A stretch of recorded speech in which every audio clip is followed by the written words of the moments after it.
नमस्कार. आपण गेल्या वेळेला तिळाबद्दल बोलणं सुरू केलं होतं. तीळ हा उष्ण शरीराला आणि बुद्धीला उपकारक पौष्टिक असं हे धान्य आहे आणि ही तेलाची बी हे जे आहे हे अतिशय आयुर्वेदाच्या दृष्टीने अनमोल असं हे धान्य आहे. त्यामुळे जिथे जिथे आयुर्वेदामध्ये तेल हा शब्द आहे तिथे बाय डिफॉल्ट ते तिळाचं तेल आहे हे गृहीत धरलं जातं आणि जिथे ते इतर तेल आहे तिथे ते वेगळं सांगितलं जातं.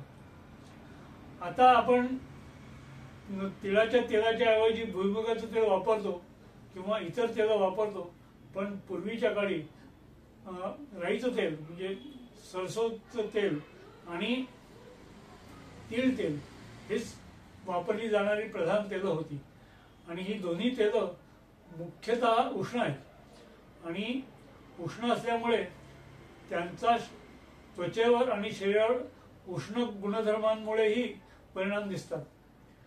त्यामुळे काही लोक असे असू शकतात की ज्यांना या तिळाचा किंवा तिळाच्या तेलाचा त्रास होऊ शकतो.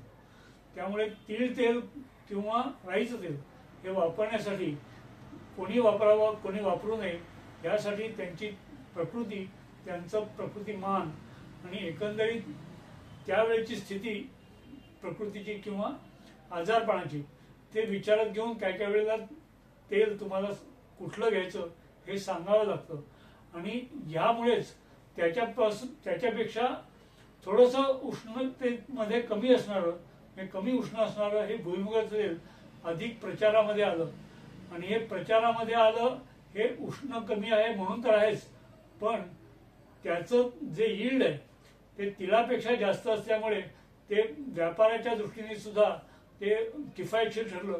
म्हणून तिळाच्या जागी भुईमुगाचं तेल हे वापरामध्ये अधिक प्रमाणात आलं आणि ते हेमंत शिशिर ऋतूमध्ये सुद्धा वापरण्यासाठी तिळाच्या तेला इतकंच चांगलं आहे. त्यामुळे आपण आपल्या जीवनामध्ये भुईमुगाचं तेल double filter double boiled refined तेल नव्हे हे वापरायला हवं आणि वापरतोय आपण, चांगलं आहे. शेअर करा, लाईक करा आणि चॅनल सबस्क्राईब करा. थँक्यू.